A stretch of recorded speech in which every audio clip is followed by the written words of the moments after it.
Bom dia, oitavo ano, tudo bem? Vamos com mais uma videoaula e nela nós vamos encerrar as atividades que foram solicitadas aí nessa semana. Lá no livro Gênero, Leitura e Análise, pedi a vocês que fizessem a leitura de um texto intitulado Favela.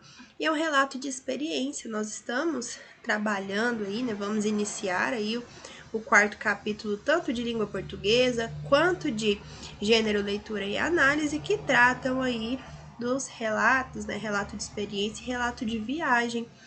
E aí pedi a vocês que fizessem essas atividades e nós vamos fazer a leitura do texto e corrigir as atividades, tá bom? Nosso plantão acontece das 7 às 11, como vocês já têm conhecimento. Então, se você precisar entrar em contato comigo, para qualquer dúvida, qualquer comentário, qualquer sugestão, é durante esse período, tá?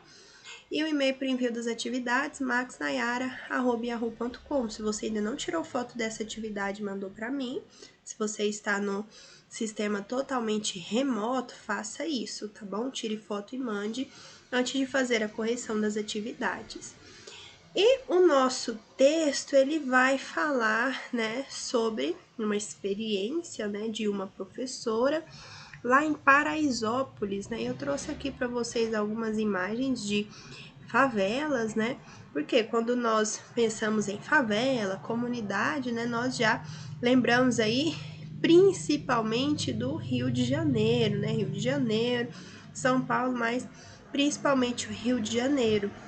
E veja só, né? E são imagens que nós encontramos aí facilmente na internet e que nos fazem refletir diversas situações, diversos pontos aí. Por exemplo, veja só, tamanho dessa favela ao lado dos e em contraste aí, né?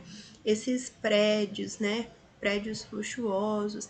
Então nós pensamos aí na desigualdade social, na questão de infraestruturas básicas que muitas pessoas não têm, né? Não é ofertada a essas pessoas essa estrutura, né? Saneamento básico, enfim. Agora, imagine nessa situação de calamidade, né? Essa pandemia que nós estamos vivendo, numa crise, né?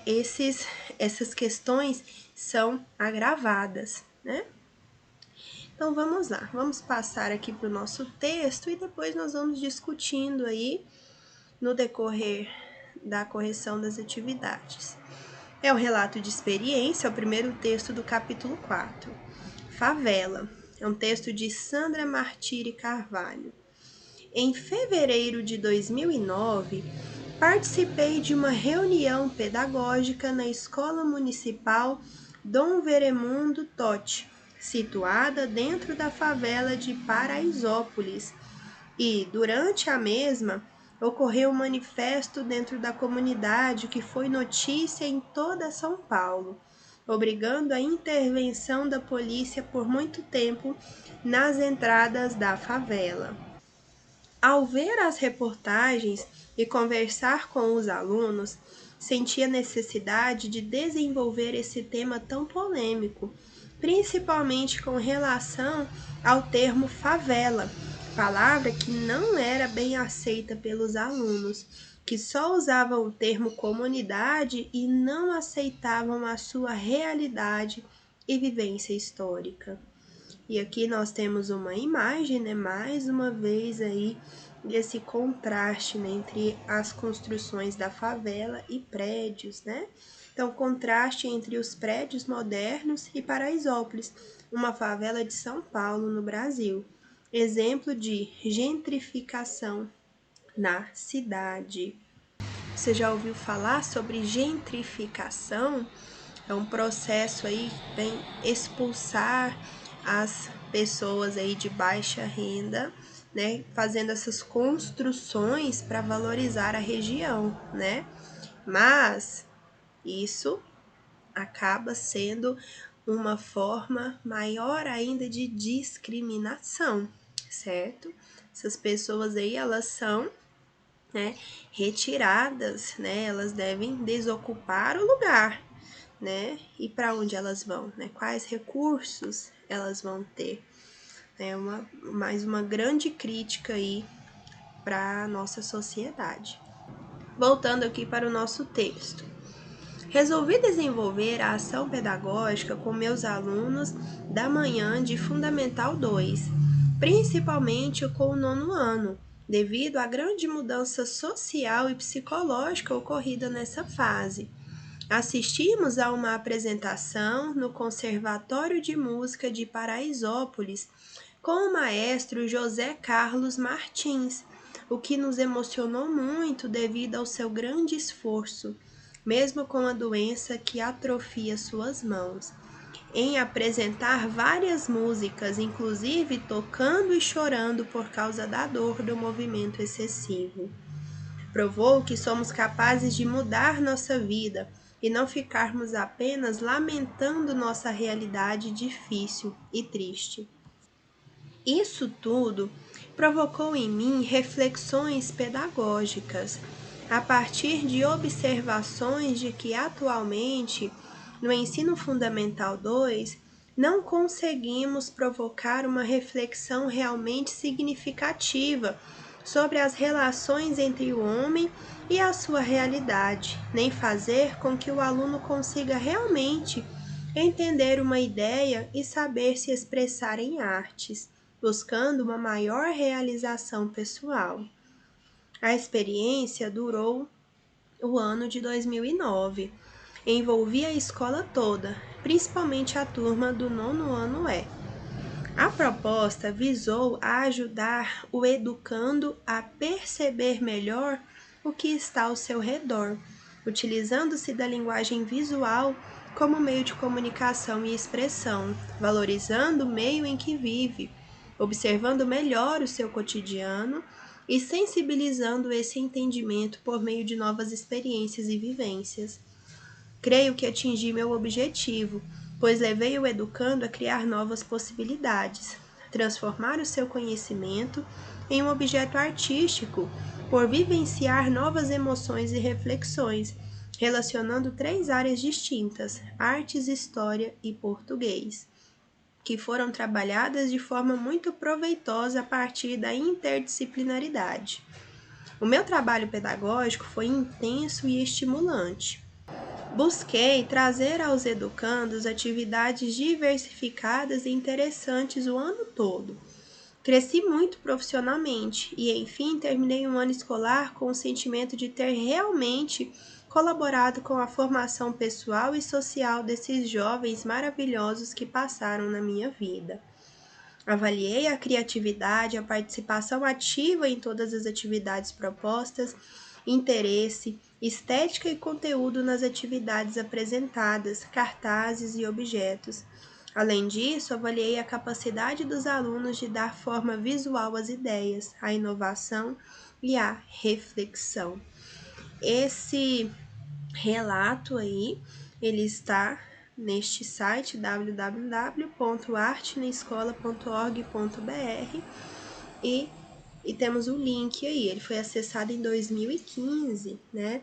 E fala aí sobre um projeto que foi desenvolvido por uma professora em uma comunidade de Paraisópolis, né, na favela, em 2009. Veja só. Outras fontes. Quarto de despejo. Esses quadros, outras fontes, são sugestões de leituras, né, de obras para você se aprofundar seu conhecimento, conhecer novas experiências, né, de outras pessoas. Nós estamos trabalhando relato de experiência, né? Quarto de despejo, Diário de uma Favelada, de Carolina Maria de Jesus. Os textos da catadora de papel Carolina Maria de Jesus deram origem a este livro, que relata o cotidiano triste e cruel da vida na favela. A linguagem simples, mas contundente, comove o leitor pelo realismo e pelo olhar sensível na hora de contar o que viu, viveu e sentiu nos anos em que morou na comunidade do Canindé, em São Paulo, com 3 filhos. Então, veja só, quando nós temos aí, né, quando nós ouvimos este nome, relato de experiência, muitas vezes pensamos, né, que vamos encontrar textos aí que tratam de assuntos banais, e não é assim não. É claro que qualquer acontecimento, qualquer situação pode ser relatada, né? Só porque nós temos, assim como as autobiografias, elas trazem aí, né, fatos, acontecimentos importantes da vida de alguém, o relato de experiência também. Nós temos muito que aprender. Então, estamos dando uma sequência aí, né, de trabalho com gêneros que são importantíssimos para nos motivar, né? Veja só, aqui ela falou sobre o José Carlos Martins. Se você não conhece a biografia, perdão, dele, eu sugiro que você faça isso, né? Se você não conhece o maestro José Carlos Martins, eu sugiro, né, que você procure a biografia dele, eu tenho certeza que você vai ficar motivado. Se os alunos ali da comunidade ficaram, você também vai ficar motivado e vai ver que a vida vai além das dificuldades, porque muitas vezes nós focamos nas dificuldades, né? Que nós passamos, que nós vivemos, que nós temos em nossa vida. Mas a superação, ela é possível, tá? Ela é possível e nós temos que superar nossos desafios, né? Enfim, vamos passar aqui para as atividades, para refletir o texto. 1.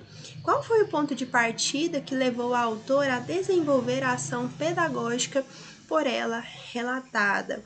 Veja só, ela diz que participou ali, né, de uma ação pedagógica na escola e isso motivou ela a desenvolver esse projeto, né? Ela participou de um evento ali na escola e isso a motivou a realizar essa ação pedagógica, né? Desenvolver esse projeto ali. Primeiro, né, a constatação de que o manifesto ocorrido na favela provocou uma série de mudanças sociais e psicológicas entre os alunos, principalmente do nono ano, porque o nono ano, os alunos do nono ano, eles já passam aí, né, por diversas situações hormonais, emocionais, e aquilo ali foi se agravando, né, por conta desses acontecimentos.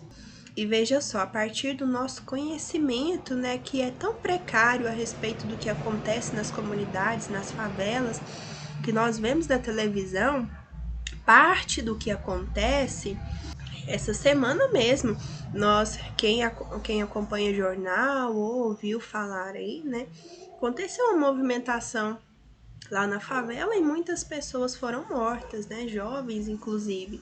Então, são questões sociais ali, psicológicas que ficam à tona ali, né? E influenciam, que muitas vezes traumatizam, né? Os jovens. Então, isso tudo, a partir dessa vivência, né? Dessa experiência que ela teve ali, que ela viveu, ela decidiu desenvolver esse projeto lá na escola durante o ano de 2009. 2. Identifique no texto palavras que foram resumidas pela autora usando o hiperônimo área. Veja só, aqui o livro já trouxe um conceito que é trabalhado no final do 4º capítulo do livro de língua portuguesa. Então, eles adiantaram aí, né? Mas veja só, vou explicar aqui de forma bem rápida, não é complicado. Veja só, são dois conceitos que nós trabalhamos juntos, hiperônimo e hipônimo. Veja só, hiper não é algo que nos remete a algo grande, o hipermercado não é um grande mercado. Veja só, então, hiper é uma palavra mais abrangente, enquanto o hipônimo é menos abrangente. Dentro do hiperônimo cabem diversos hipônimos. Por exemplo, a palavra fruta é um hiperônimo de laranja, limão, morango, maçã. Veja só, são palavras mais específicas que são abrangidas pela palavra mais genérica. Hiperônimo, palavra mais genérica. Hipônimo, palavra mais específica. Então, Área é um hiperônimo ali que foi utilizado para abranger os hipônimos artes, história e português. Veja só, vamos voltar lá para nós observarmos aqui, ó. Relacionando 3 áreas distintas, artes, história e português. Veja só, são os hipônimos que cabem no hiperônimo área, tá bom? Essa é a resposta, esse é o gabarito. 3. Qual o impacto do projeto empreendido pela autora em sua própria vida profissional? Veja só, lá no final do texto ela relata, né, ela diz que ela terminou o ano com uma sensação de que ela realmente influenciou positivamente a vida dos seus alunos, né? Então ela cresceu muito profissionalmente e terminou um ano letivo com a sensação de ter colaborado para a formação pessoal e social dos alunos. Quarta questão. Que fato provou aos alunos que, ao invés de ficar lamentando as situações adversas, podemos superá-las? Quando eles viram ali, né, a apresentação do maestro José Carlos Martins. Nós vamos ver uma foto dele mais à frente, né, que apesar dos seus problemas, das suas dificuldades ali, né, da sua deficiência, ele não deixa de fazer aquilo que ele ama. Ele chora de dor, mas ele continua tocando, né? Então, a apresentação do maestro José Carlos Martins, que embora sofra de uma atrofia nas mãos, apresentava seu trabalho, mesmo que o movimento excessivo das mãos lhe provocasse dor e o fizesse muitas vezes chorar. Quinta questão. Na sua opinião, por que a palavra comunidade era preferível pelos alunos em relação à palavra favela? Veja só, é uma resposta pessoal, na sua opinião. Mas veja, há um preconceito na sociedade, claramente, obviamente, né, aos marginalizados.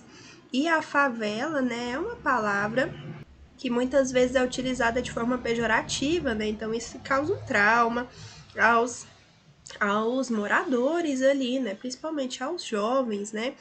Que jovem costuma passar, né? O jovem costuma não, ele passa, né? Por mudanças hormonais, psicológicas, sociais, enfim. Isso tudo influencia, né?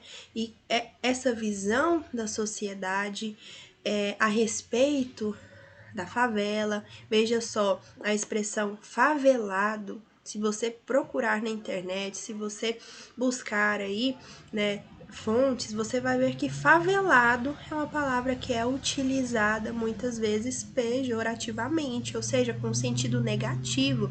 Então imagine o que isso causa, né, na mente dos jovens. Né? Enfim, é uma resposta pessoal, você vai refletir, você vai me dizer, professor, eu acho que é porque eles ficam com vergonha.